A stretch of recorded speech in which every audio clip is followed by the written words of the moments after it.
मेरा Telegram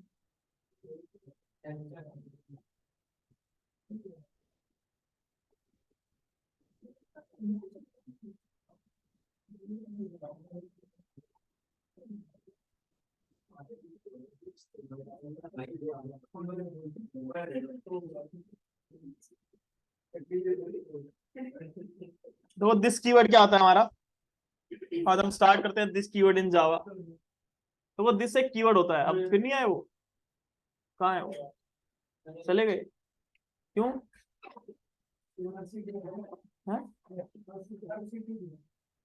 RCT तो सारे गए हैं क्या एक साथ? तो देखो दिस एक कीवर्ड होता है हमारे जावा में, this is a keyword. This एक क्या होता है हमारे जावा में, कीवर्ड होता है।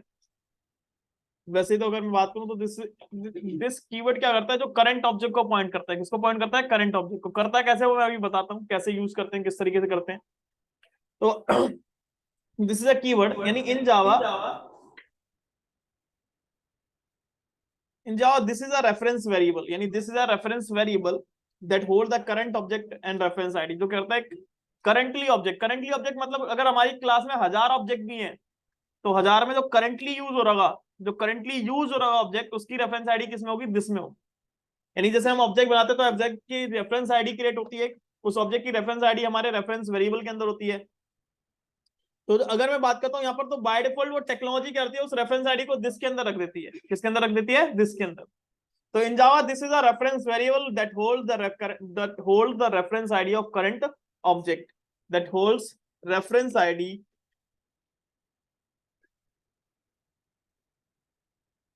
of current object. Reference ID of current object. तो this is a keyword. This एक कीवर्ड है जो करंट ऑब्जेक्ट की रेफरेंस आईडी को करता है, होल्ड करके रखता है। अब अगर मैं बात करता हूं तो जब भी आपको ऑब्जेक्ट यानी अपने जावा में कभी भी करंट ऑब्जेक्ट को पॉइंट करना हो, करंट ऑब्जेक्ट को रिप्रेजेंट कराना हो, करंट ऑब्जेक्ट को कहीं पे भी यूज करना हो, तो आप उसके लिए दिस कीवर्ड का यूज कर सकते हो। किसका यूज कर सकते हो? दिस कीवर्ड का। किसका? दिस। ठीक है। अगर मैं बात करता हूं तो दिस किस प्रॉब्लम को सॉल्व करता है,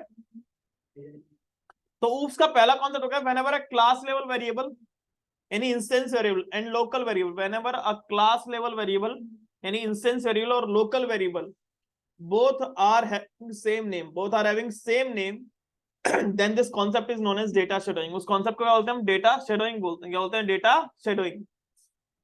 whenever a class level variable and a local variable both are having a same name, both are, एक चेयर बाहर से ले और यहाँ लगा ले, both are having a same name, then this concept is known as data shadowing। है नहीं? अरे रूम में कह रहा हूँ, बाहर तो both are having a same name, then this concept is known as data shadowing। उस concept को बोलते हैं हम डेटा शेडोइंग बोलते हैं। क्या बोलते हैं? Data shadowing. तो डेटा शेडोइंग की प्रॉब्लम को हम किसके थ्रू सॉल्व करते हैं वो मैं करके दिखाता हूँ।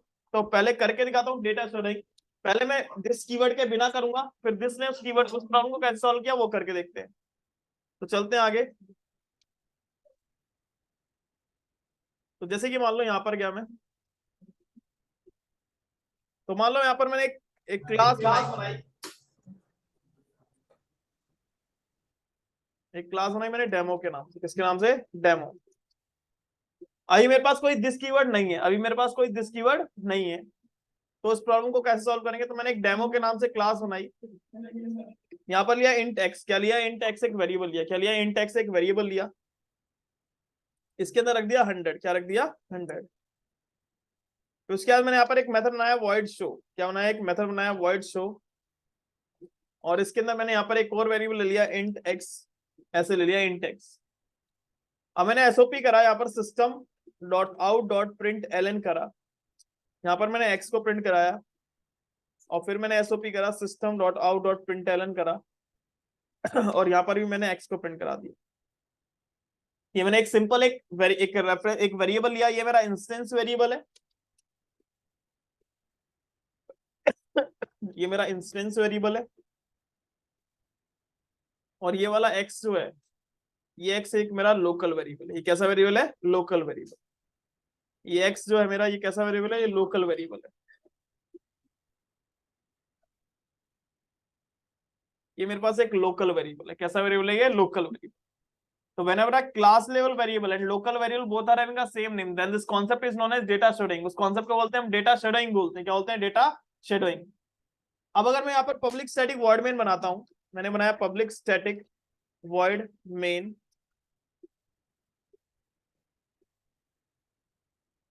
मैंने यहाँ पर पब्लिक स्टैटिक वॉइड मेन बनाया, तो public static void main string RGS. अब मैं यहाँ पे करता हूँ, मैं अपनी, मैंने जैसे यहाँ पर एक्सेस करना है, तो ये कैसा मेथड है? नॉन स्टैटिक मेथड है। नॉन स्टैटिक मेथड किसको बिलोंग करते हैं? ऑब्जेक्ट को। तो मैंने यहाँ पे लिखा demo d is equal to new demo. मैंने ऐसे डेमो क्लास का ऑब्जेक्ट बनाया, और इस डी के ऊपर डॉट शो मेथड चलाया। क्या चलाया? Dot show. और यहाँ पर मैंने 200 पास कर दिया। क्या पास कर दिया? 200। तो जब मैं इस प्रोग्राम को सेव करके चलाता हूं, तो बताओ आउटपुट क्या आएगी इसकी?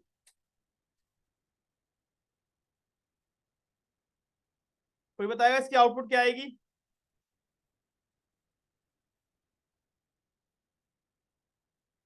बताओ इसकी आउटपुट क्या आएगी अगर मैं इस प्रोग्राम को एग्जीक्यूट करूंगा तो?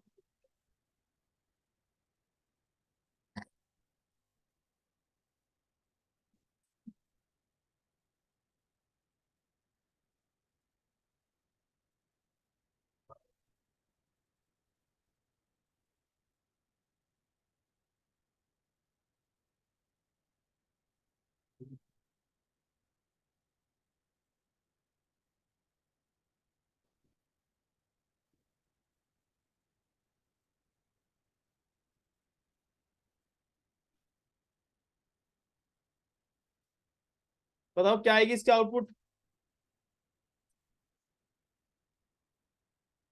दोनों में 200 आएगी। दोनों में क्या आएगी? अच्छा 100। अच्छा अच्छा अच्छा। और बताओ कोई, क्या आउटपुट आएगी इसमें? 200 और 200 दोनों में क्या आएगी? 200 आएगी। क्योंकि देखो यहाँ पर क्या होता है, ये x है और ये x है। इस केस में प्रायोरिटी किसको देता है? Priority always goes to a local. यानी यहाँ पर क्या होता है, जब whenever a class level variable, whenever a class level variable and local variable both are having the same name, then this concept is known as data sharding। अभी मैं data शर्डिंग को, मेरे पास कोई दिस कीवर्ड नहीं है, अभी हमारे पास कोई दिस कीवर्ड नहीं है। और डेटा शर्डिंग की प्रॉब्लम, तो यहाँ पर जो प्रायोरिटी देता है, priority always goes to a local. यहाँ पर आउटपुट क्या आएगी? यहाँ पर भी 200 आएगी, और यहाँ पर भी क्या आएगा? 200 आएगा। कि priority always goes to a local, मतलब प्रायोरिटी किसको दी जाती है? हमेशा लोकल वेरिएबल को। Priority always goes to local variable. तो हमेशा प्रायोरिटी दी जाती है, वो किसको दी जाती है? हमेशा लोकल वेरिएबल को दी जाती है। किसको दी जाती है? Local variable. तो मैं इसको यहाँ पर शेयर कर देता हूँ।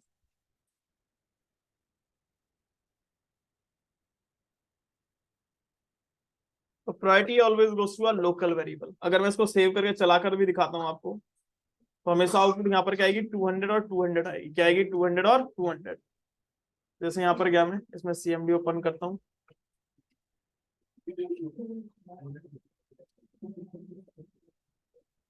कंपाइल फाइल्स जावा डेमो, और एंटर मारता हूँ, तो 200 और 200 आउटपुट आ रही है। क्या आ रहा है? 200 और 200। मेरे को ये आउटपुट दे रहा है 200 और 200। अब अगर मैं बात करता हूँ, मान लो मेरे को क्या करना है, आप चाहते हो मेरे को 100 प्रिंट कराना है और 200 प्रिंट कराना है। क्या प्रिंट करना है? 100 और 200 दोनों चीज प्रिंट कराना है। अच्छा, तो इंस्टेंस वेरिएबल होते हैं, उसको मेमोरी कहाँ मिलती है? जो इंस्टेंस वेरिएबल होता है उनको मेमोरी कहाँ मिलती है? जो हमारे इंस्टेंस वेरिएबल होते हैं उसको मेमोरी कहाँ मिलती है?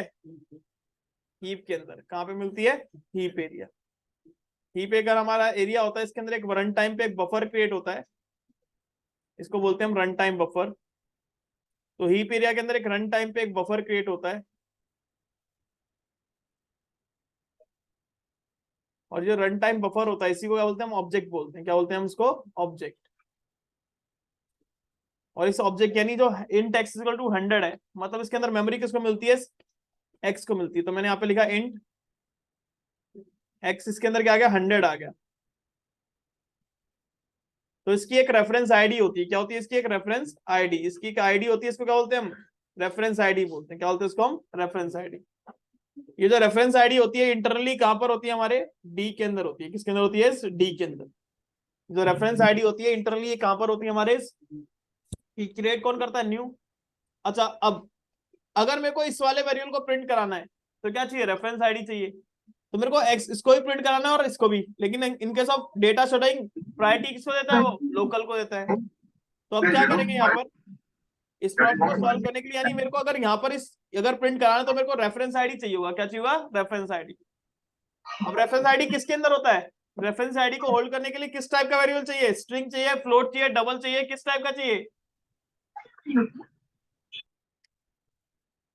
यस किस टाइप का वेरिएबल चाहिए, क्लास टाइप का। एग्जैक्टली किस टाइप का चाहिए, क्लास टाइप का। और क्लास टाइप की वैल्यू को अगर मैं होल्ड करता हूं तो क्लास का नाम क्या है, डेमो। क्या है, डेमो। तो यहाँ पर लिखा मैंने डेमो और डी, क्या लिख दिया मैंने, डेमो और डी लिख दिया। तो डेमो डी, ये इसके अंदर अब कितने पैरामीटर हैं, 2। तो यहाँ पर कॉल करते हुए कितने पैरामीटर पास होंगे, 2। तो यहाँ पर भी मैंने डी पास कर दिया, मतलब जो ये रेफरेंस आईडी इसका है वो इस डी के अंदर है। यहाँ पर मैंने डी वेरिएबल पास कर दिया। अब जैसे ये फंक्शन कॉल होगा तो दौड़ के किसके पास जाएगा, इसके पास गया। इस एक्स के अंदर क्या जाएगा, 200। और इस डी के अंदर क्या जाएगा, जो ये रेफरेंस आईडी थी, क्या थी, रेफरेंस आईडी। किस बॉक्स की, इस वाले बॉक्स की। अब अगर मेरे को यहाँ पर इसका 100 को प्रिंट कराना है तो अगर मैं यहाँ पर ऐसे लिख देता हूँ डी डॉट एक्स, क्या लिखता हूँ, डी डॉट, अभी मेरे पास कोई दिस कीवर्ड नहीं है तो डी डॉट एक्स मेरे को खुद मैनुअली करना पड़ रहा है। तो अगर मैं डी डॉट एक्स लिखता हूँ और इसको सेव करके चलाता हूँ तो यहाँ पर मैंने इसको रन किया तो क्या गया, 100 और 200 आया कि नहीं आया, क्या आ गया, 100 और 200। अगर मैं डी नीचे वाले के साथ लगा देता हूँ तो डी किसको रिप्रेजेंट कर रहा है, उस बॉक्स को रिप्रेजेंट कर रहा है, किसको, उस ऑब्जेक्ट को रिप्रेजेंट कर रहा है। अगर ऑब्जेक्ट के अंदर वैल्यू डालनी है, वहां से वैल्यू निकालनी है तो आप इसका किसका यूज करोगे, रेफरेंस आईडी डॉट ऑपरेटर का यूज करोगे। किसका ऑपरेटर का यूज करोगे, रेफरेंस आईडी डॉट का। समझ में आया, इस तरीके से। तो यहाँ पर मैंने विदाउट यूजिंग दिस कीवर्ड किसको सॉल्व किया, अपने डेटा स्टोरिंग की प्रॉब्लम को सॉल्व किया। अब जब इतना सारा काम हमें करना पड़ रहा था, अगर हमारे पास कोई दिस कीवर्ड नहीं था, तो फिर हमारी टेक्नोलॉजी ने एक कीवर्ड को लेकर आया, इसको बोलते हैं दिस। क्या बोलते हैं, दिस। और दिस क्या होता है, जैसे ये रेफरेंस वेरिएबल है तो दिस भी क्या इसी तरीके से एक रेफरेंस वेरिएबल है, लेकिन इसके अंदर हम रेफरेंस आईडी खुद से डाल रहे हैं। लेकिन वहां पर क्या होती है, टेक्नोलॉजी पहले से ही उसके अंदर क्या करती है, रेफरेंस आईडी को इंसर्ट कर देती है। यानी this is a reference variable which hold the reference ID of current object. जो दिस होता है वो एक रेफरेंस वेरिएबल होता है जो क्या करता है, करंट ऑब्जेक्ट की रेफरेंस आईडी को करता है, होल्ड करके रखता है। समझ में आया, इस तरीके से। अब तो इस प्रॉब्लम को सॉल्व कैसे किया, तो इसी प्रॉब्लम को मैं विदाउट यूजिंग, तो मैं यहाँ पर इसको हटा देता हूं। मान लो मैंने इसको रिमूव कर दिया, इसको भी यहां से हटा दिया और ये भी हटा दिया। अब आपको कुछ नहीं करना, अब टेक्नोलॉजी ने क्या दे दिया, फिर हमें एक कीवर्ड दे दिया दिस।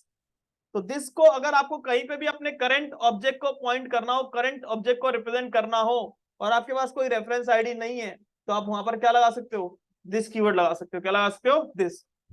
क्योंकि ये इंस्टेंस वेरिएबल इसको मेमोरी मिलती है, तो यहाँ पर अगर मैं दिस लगा देता हूँ, क्या लगाता हूँ, दिस डॉट। तो जैसे ही मैंने दिस डॉट लगा दिया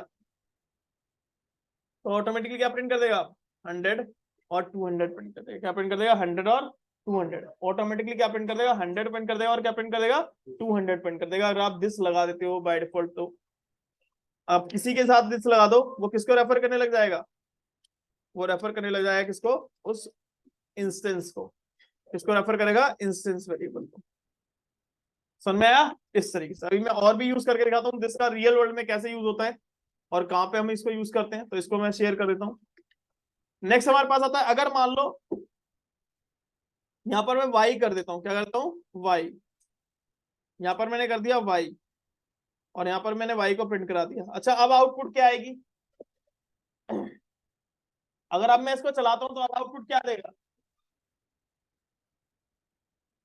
अगर मैं यहां पर अब इसको करता हूं तो अब आउटपुट क्या देगा, ये 100 और 200। अच्छा अब 100 और 200 क्यों देगा भैया, x तो अभी भी इंस्टेंस वेरिएबल ही है ना, x तो अभी भी इंस्टेंस वेरिएबल है।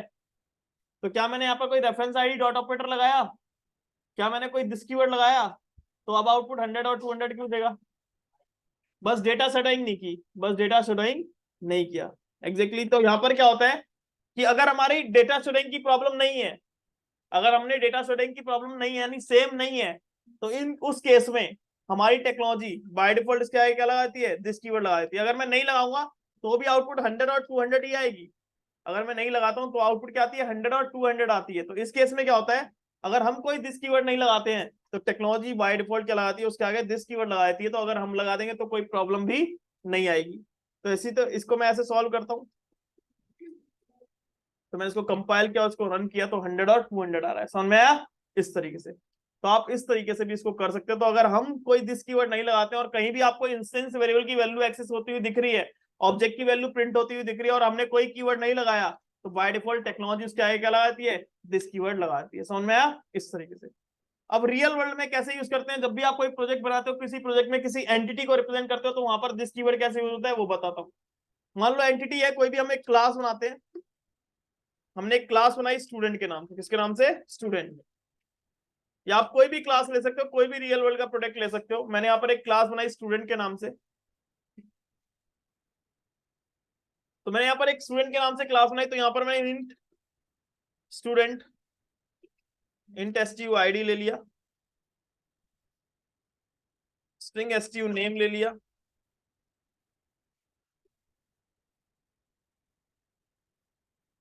उसके बाद स्ट्रिंग एसटीयू एसटीयू कोर्स ले लिया। ये मैंने 3 फील्ड ले लिए। क्या ले लिया? 3 वेरिएबल ले लिए, इंस्टेंस वेरिएबल। अब देखो फायदा क्या होगा, मैंने यहाँ पर एक मेथड बनाया void insert data के नाम से। किसके नाम से? void insert data के नाम से एक मेथड बनाया। अब टेक्नोलॉजी के अंदर जब एक जगह से दूसरी का कोई वैल्यू लेके आते हैं तो पैरामीटर का यूज करते हैं। तो मैंने यहाँ पर ये सेम रख लिया। मैंने बोला था ना कि सेम वेरिएबल, अब मैं अलग अलग नाम भी रखूंगा। क्लास इंस्टेंस वेरिएबल और लोकल वेरिएबल, यानी क्लास वेरिएबल और लोकल वेरिएबल दोनों सेम वेरिएबल रखूंगा, पैरामीटर। तो यहाँ पर इंट एसटीयू आईडी रख दिया मैंने, कॉमा स्ट्रिंग एसटीयू नेम रख दिया, कॉमा स्ट्रिंग एसटीयू कोर्स रख दिया। तो अगर मैं बात करता हूँ यहाँ पर, तो मैं यहाँ पर गया, तो मैंने कहा स्टूडेंट आईडी के अंदर वो वैल्यू आ जाए जो स्टूडेंट आईडी के अंदर। पहले एरर भी लाके दिखाऊंगा। स्टूडेंट नेम एरर तो नहीं आएगी, पहले आउटपुट सही नहीं आएगी। स्टूडेंट नेम के अंदर जो वैल्यू है वो स्टूडेंट नेम में आ जाए, और स्टूडेंट कोर्स के अंदर जो वैल्यू है स्टूडेंट कोर्स में आ जाए। यानी अभी मेरे class level variable, local variable दोनों सेम है, और इस प्रॉब्लम को क्या बोलते हैं? हम डेटा शेडोइंग बोलते हैं। फिर मैंने मान लो यहाँ पर एक मेथड बनाया वॉइड डिस्प्ले। तो जितने भी हम रियल वर्ल्ड में जब भी प्रोग्राम करते हैं या प्रोजेक्ट डेवलपमेंट करते हैं, हमेशा यही तरीका फॉलो होगा। भी बताता हूँ कैसे डिस्प्ले। तो यहाँ पर मैंने लिखा स्टूडेंट, एसओपी किया पहले मैंने,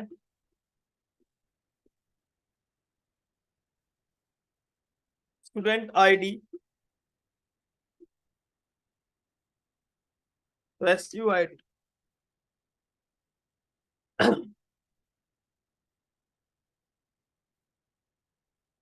स्टूडेंट नेम,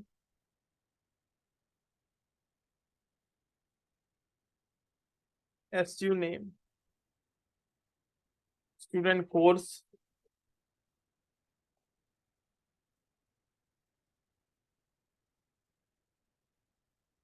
एसयू कोर्स, ऐसे कर दिया मैंने।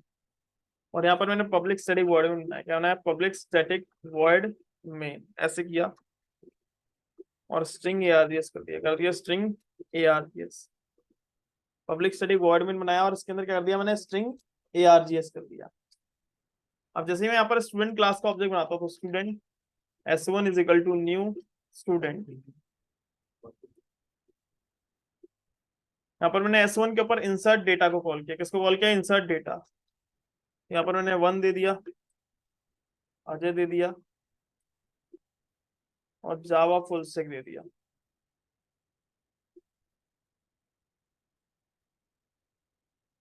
S1 डॉट डिस्प्ले कर दिया S1 डॉट डिस्प्ले। ठीक है, इस तरीके से। अगर मैं अभी इस प्रोग्राम को चलाता हूं, अगर मैं अभी इस प्रोग्राम को एग्जीक्यूट करता हूं, तो बताओ आउटपुट क्या आएगी? अगर अभी मैं इस प्रोग्राम को एग्जीक्यूट करता हूं तो बताओ आउटपुट क्या आएगी?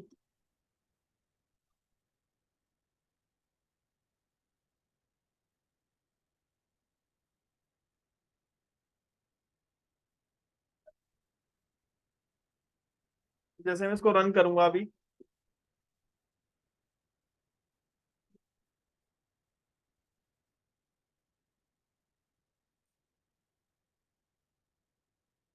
तो मैंने लिखा यहाँ पर जावा सी स्टूडेंट, कंपाइल किया मैंने फाइन, फिर जावा स्टूडेंट और एंटर मारा तो आ रहा है 0 नल और नल। क्या आ रहा है? 0 नल और नल। क्यों आ रहा है 0 नल नल? क्योंकि अकॉर्डिंग डिफॉल्ट वैल्यू दे रहा है। क्या दे रहा है? Default value according to data type. क्योंकि देखो यहाँ पर ये भी सेम है और ये भी सेम है। अब एक ही क्लास में दो एक ही नाम के स्टूडेंट होंगे तो मैं एक को बुलाऊंगा तो दूसरा भी सुनेगा। यहाँ पर कंपाइलर भी क्या होगा? कंफ्यूज होगा भाई कौन सा लोकल है और कौन सा इंस्टेंस है, क्योंकि हमें वैल्यू पहुंचानी है इंस्टेंस वेरिएबल के अंदर। किसके अंदर पहुंचानी है? इंस्टेंस वेरिएबल के अंदर। तो कंपाइलर को क्या पता कौन सा लोकल वेरिएबल है, क्योंकि दोनों है तो सेम नाम के। तो अब अगर आपको इंस्टेंस वाले को रेफर करना है, इंस्टेंस वाले को रिप्रेजेंट करना है, तो क्या यूज करोगे? This keyword. क्या लिखोगे? दिस। तो हमेशा वैल्यू जो असाइन होती है वो राइट से किस में असाइन होती है? लेफ्ट में। तो भाई मैं इसके आगे क्या लगा दूंगा? This dot. क्या लगा दूंगा? This dot. यहाँ पे क्या लगा दूंगा? This dot. और यहाँ पे भी क्या लगा दूंगा? This dot. मतलब मैं हर एक, यानी जो भी वैल्यू है, तो मैं हर एक वैल्यू को, जो स्टूडेंट आईडी यानी जो इसके अंदर वैल्यू उसको दिस डॉट, यानी अब ये किसको रेफर कर रहा है? ये इंस्टेंस वेरिएबल हो गया। और ये किसको रेफर कर रहा है? एक लोकल वेरिएबल को। मतलब ये पहला यूज है दिसका। जिसका पहला यूज होता है कि this can be used to refer current class instance variable. तो using this keyword to solve the data shading problem, this keyword के थ्रू किसकी प्रॉब्लम को सॉल्व करते हैं? डेटा शेडिंग की प्रॉब्लम को सॉल्व करते हैं। और इस केस में हमेशा दिस कीवर्ड में प्रायोरिटी किसको दी जाती है? लोकल वेरिएबल को। मैंने बता दिया। तो ये पहला यूज आता है दिस कीवर्ड का कि this can be used to refer current class instance variable. जो हमारा दिस कीवर्ड है वो किसको रेफर कर रहा है? करंट क्लास के इंस्टेंस वेरिएबल को। तो यहाँ पर हम किसके थ्रू रेफर करा रहे हैं? करंट क्लास के इंस्टेंस वेरिएबल को किसके थ्रू रेफर करा रहे हैं? दिस के थ्रू। अब अगर मैं इसको सेव करके चलाता हूं, तो जैसे इसको कंपाइल करता हूं और इसको रन करता हूं, अब मेरे को वो वैल्यू देगा जो इसमें वैल्यू पहुंचानी। समझ में आया? इस तरीके से अगर आप अब चाहे कितने भी ऑब्जेक्ट बना दो, तो यहाँ पर मैंने S2 कर दिया, यहाँ पर भी मैंने S2 कर दिया, और यहाँ पर भी S2 कर दिया, यहाँ पर कर दिया 2 सचिन पाइथन। और जैसे ही यहाँ पर मैं CLS करता हूँ, तो मैं यहाँ पर कंपाइल करता हूँ और रन करता हूँ, यहाँ पर क्या गया? 2 सचिन और पाइथन फुल स्टैक। समझ में आया? इस तरीके दिस ये मैंने आपको करके दिखाया कि दिस को मैंने यहाँ पर दिस को रेफर किया। This is use to refer current class instance variable. समझ में आया? इस तरीके से। कोई डाउट इसमें किसी को? नेक्स्ट हमारे पास आता है, मैं इसको शेयर कर देता हूँ। तो आप ऐसे रियल वर्ल्ड में जब भी कोई एंटिटी बनाते हो तो हमेशा ऐसे दिस कीवर्ड का यूज करते हो, और यही तरीका हमेशा फॉलो होता है। सेकंड हमारा आता है क्या? सेकंड हमारे पास आता है कि this to invoke current class method, यानी आप किसी भी दिस कीवर्ड को किसी भी करंट क्लास के नॉन स्टैटिक मेथड को कॉल कर, क्योंकि दिस कीवर्ड ना कभी भी स्टैटिक कंटेक्स्ट में वर्क नहीं करता। इसको अभी आप मेन मेथड के अंदर नहीं चला सकते, क्योंकि मेन मेथड कैसा है? स्टैटिक है। जो दिस कीवर्ड है वो कभी भी स्टैटिक के साथ वर्क नहीं करेगा, हमेशा किसके साथ वर्क करेगा? नॉन स्टैटिक के साथ। तो this keyword, this is to invoke current class method, जो दिस है हमारा, वो किस लिए यूज होता है? हमारे करंट क्लास के मेथड को इन्वोक करने के लिए हम क्या करते हैं? उसको यूज करते हैं। तो this to invoke current class method मतलब नॉन स्टैटिक। तो you may invoke the method of the current class, you may invoke the method of the current class by using this keyword. If you don't use this keyword, compiler automatically adds this keyword while invoking the method. अगर आप कोई this keyword use नहीं करते हो, यानी आप this की current class के मेथड को कॉल करने के लिए आप this keyword का यूज करते हो, और अगर आप this keyword नहीं लगाते हो तो कंपाइलर ऑटोमेटिकली इसका क्या लगा देता है? this keyword लगा देता है। देखो कैसे? जैसे मान लो ये मेरा मेथड है, मैं इसको यहां से नहीं कॉल कर रहा, डिस्प्ले को यहां से कॉल नहीं कर रहा, यहां से कॉल नहीं कर रहा, मैं एक मेथड के अंदर से, एक नॉन स्टैटिक मेथड के अंदर से दूसरे नॉन स्टैटिक मेथड को डायरेक्टली कॉल कर सकता हूं, कोई दिक्कत नहीं है। तो यहां पर मैं डिस्प्ले लिख देता हूं। क्या लिखता हूं? डिस्प्ले। तो आप दिस कीवर्ड को यूज कर सकते हो, बिल्कुल यूज करते हो। तो आप यहां पर अगर दिस डॉट डिस्प्ले लिखते हो, तो इसको अगर चलाओगे तो आपको नीचे से कॉल करने की जरूरत नहीं। जैसे ही मेरा इंसर्ट वाला मेथड चलेगा तो ये सारी चीज असाइन होगी, उसके बाद क्या कॉल हो जाएगा? डिस्प्ले। और जैसे डिस्प्ले कॉल होगा तो ये वाला मेथड यहां से चल जाएगा। तो आप करंट क्लास के मेथड को इन्वोक करने के लिए भी किसका यूज करते हो? दिस कीवर्ड का यूज करते हो। तो देखो मैं चलाता हूं अब इसको, अभी भी सेम आउटपुट आएगी, कोई दिक्कत नहीं है। आ रही है सेम आउटपुट कि वो मेथड क्या हुआ? पहले ये लाइन चली, उसके अंदर से ये वाला मेथड कॉल हुआ और दौड़ के किसके पास आ गया? डिस्प्ले के पास, और इसने मेरे को ये आउटपुट दे दिया। तो यहाँ पर मैंने खुद से डिस्प्ले लगाया है। अगर मान लो मैं इसको कमेंट कर देता हूं और यहाँ पर सिर्फ सिंपल क्या लिखता हूँ? डिस्प्ले लिखता हूँ, क्योंकि नॉन स्टैटिक मेथड के अंदर से किसी भी नॉन स्टैटिक मेथड को डायरेक्टली कॉल कर सकते हो। और अगर अब मैं इसको चलाता हूं, तो भी आउटपुट क्या आएगा, सेम आएगा। तो इस केस में क्या होगा, यहाँ पर क्या करता है कंपाइलर, अगर हम दिस कीवर्ड नहीं लगाते हैं तो कंपाइलर ऑटोमेटिकली करता है उसके आगे दिस कीवर्ड लगा देता है। तो compiler automatically add this keyword by default. तो बाय डिफॉल्ट यहाँ पर कंपाइलर ऑटोमेटिकली दिस कीवर्ड को ऐड कर देता है, कोई प्रॉब्लम नहीं आती। समझ में आया, कोई डाउट्स में? इस तरीके से क्लियर है ये इतना। ये हमारा सेकंड यूज था कि भैया हम दिस कीवर्ड को यूज करके अपने करंट क्लास के मेथड को भी कॉल कर सकते हैं, मतलब this is used to invoke the current class method. इसको मैं शेयर कर देता हूं आपको।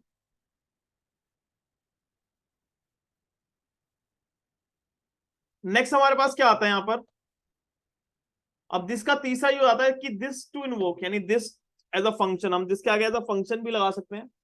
तो this is a round bracket, इसको हम फंक्शन बोलते हैं, to invoke current class constructor. इसके थ्रू हम क्या करते हैं, करंट क्लास के कंस्ट्रक्टर को इन्वोक करते हैं। लेकिन अभी मैंने आपको कंस्ट्रक्टर नहीं पढ़ाया, तो ये आपको मैं कंस्ट्रक्टर में बताऊंगा। इस कॉन्सेप्ट को बोलते हैं हम कंस्ट्रक्टर चेनिंग। क्या बोलते हैं इस कॉन्सेप्ट को, हम कंस्ट्रक्टर चेनिंग बोलते हैं। तो ये मैं आपको कंस्ट्रक्टर में बताऊंगा कैसे हम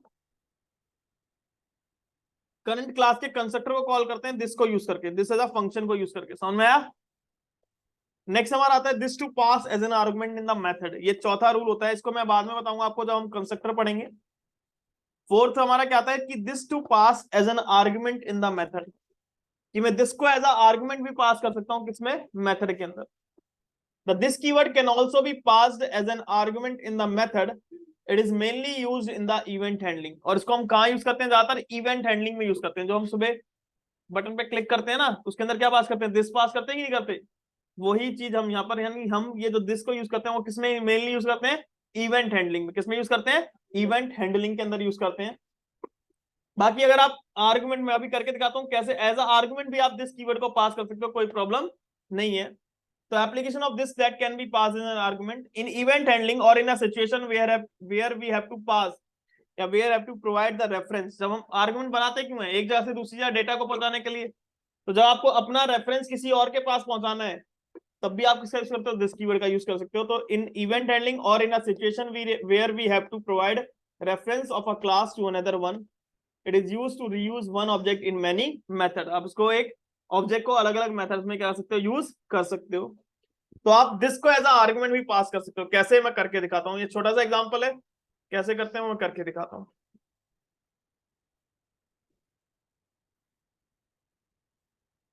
जैसे कि मान लो यहाँ पर मैंने एक क्लास बनाई, test this as argument.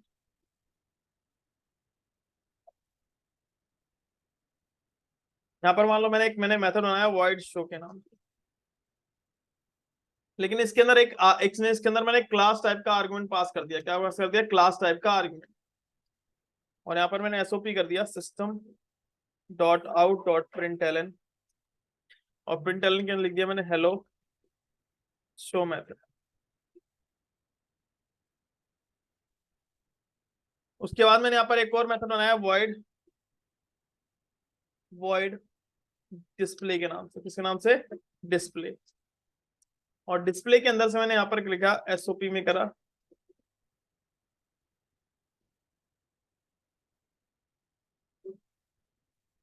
Hello display method. क्या होता है, हेलो डिस्प्ले मेथड, ऐसे कर दिया। उसके बाद हेलो डिस्प्ले मेथड चलाया, तो मैंने इसके अंदर से शो मेथड को कॉल कर लिया। क्या कॉल कर लिया, शो मेथड को कॉल कर लिया इसके अंदर से। ये शो मेथड है, इसके अंदर एक क्लास टाइप का आर्गुमेंट जाता है। क्या आता है, क्लास टाइप का आर्गुमेंट जाता है, मतलब रेफरेंस वेरिएबल जाता है। रेफरेंस वेरिएबल क्या होल्ड करेगा, रेफरेंस आईडी। तो यहाँ पे मैं ऑब्जेक्ट भी पास कर सकता हूँ, ऐसी बात नहीं है मैं एनोनिमस ऑब्जेक्ट बनाकर पास कर सकता हूँ। यहाँ पर ऐसे लिख सकते हो आप, new test this as argument, ये भी चल जाएगा, कोई दिक्कत नहीं है। यहाँ पर भी जनरेट क्या होगी, रेफरेंस आईडी जनरेट होगी। लेकिन इसको ना करके मैं यहाँ पर क्या पास करता हूँ, अभी हम दिस पढ़ रहे हैं तो दिस को मैं एज आर्गुमेंट भी पास कर सकता हूँ, कोई प्रॉब्लम नहीं है। तो दिस को हम एज आर्गुमेंट भी पास कर सकते हैं, उससे कोई फर्क नहीं पड़ता। लेकिन हाँ, जब दिस को एज आर्गुमेंट पास करूंगा तो जहां पर जा रहा है वहां पर कोई प्रिमिटिव डेटा टाइप नहीं होना चाहिए। कैसा होना चाहिए, नॉन प्रिमिटिव होना चाहिए। कैसा होना चाहिए, नॉन प्रिमिटिव।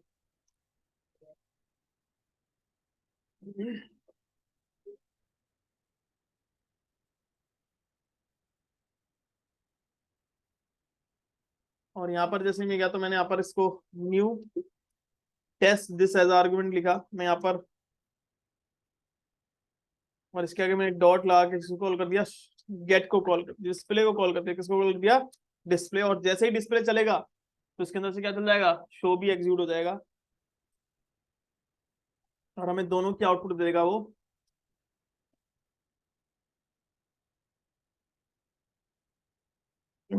जैसे ही मैं इसको सेव करके चलाता हूँ,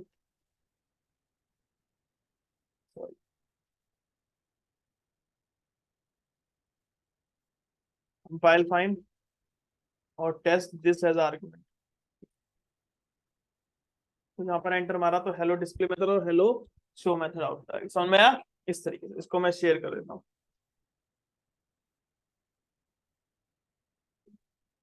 कोई क्वेश्चन इसमें? समझ में आया? सबको अच्छे से क्लियर है ये? एक बार ना आप, जो मैंने अभी आपको